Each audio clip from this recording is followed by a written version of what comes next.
আসসালামু আলাইকুম প্রিয় দেশবাসী।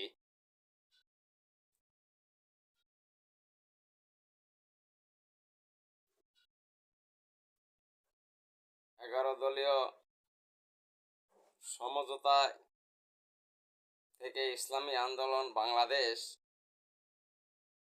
সরে যাওয়ার অনেকগুলো কারণের ভিতরে একটি কারণ হচ্ছে বরিশাল সদর 5 এবং 6 আসনে ইসলামী আন্দোলন বাংলাদেশের নায়েবে আমির মুফতি সৈয়দ মোহাম্মদ ফয়জুল করিম দামাক বারাকাতুম আলিয়ার 2টি আসনে নমিনেশন পেপার সাবমিট করেছিলেন। ওখানে জামায়াত 2টি আসনেই তাদের প্রার্থী দিয়েছিল। এই 2টি আসনে জামায়াতের প্রার্থী নিয়ে মুফতি ফয়জুল করিম দামাক বারাকাতুম আলিয়া উনি মাইন্ড করেছেন। পরে জামায়াত থেকে বলা হয়েছিল বরিশাল সদর এবং বরিশাল 6 এই 2টি আসনে নাকি জামায়াতের অনেক শক্তিশালী অবস্থান। পরবর্তীতে নির্বাচনের কয়েকদিন আগে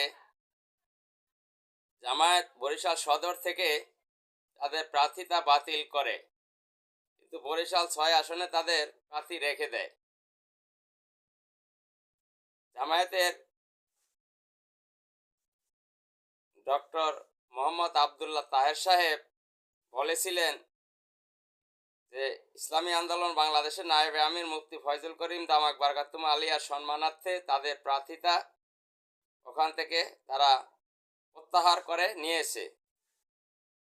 কারণ 11 দলীয় সমঝোতার পিছনে ইসলামী আন্দোলন বাংলাদেশের অনেক ত্যাগ এবং অবদান রয়েছে তার সম্মানার্থে। কিন্তু আমার প্রশ্ন, বরিশাল সদর আসনে যদি জামায়াতের ভোটগুলো ইসলামী আন্দোলন বাংলাদেশের প্রার্থী মুফতি ফয়জুল করিমকে দেওয়া হতো, তাহলে ফয়জুল করিম সাহেব ওখানে নিশ্চিতভাবে জয়লাভ করতেন। আমার সন্দেহ হচ্ছে ওখানে জামায়াত মুফতি ফয়জুল করিমকে ফেল করার উদ্দেশ্যেই তাদের প্রার্থিতা ওখান থেকে তুলে নিয়েছে এবং তাদের যে ওখানে তারা বলেছিল তাদের ভোট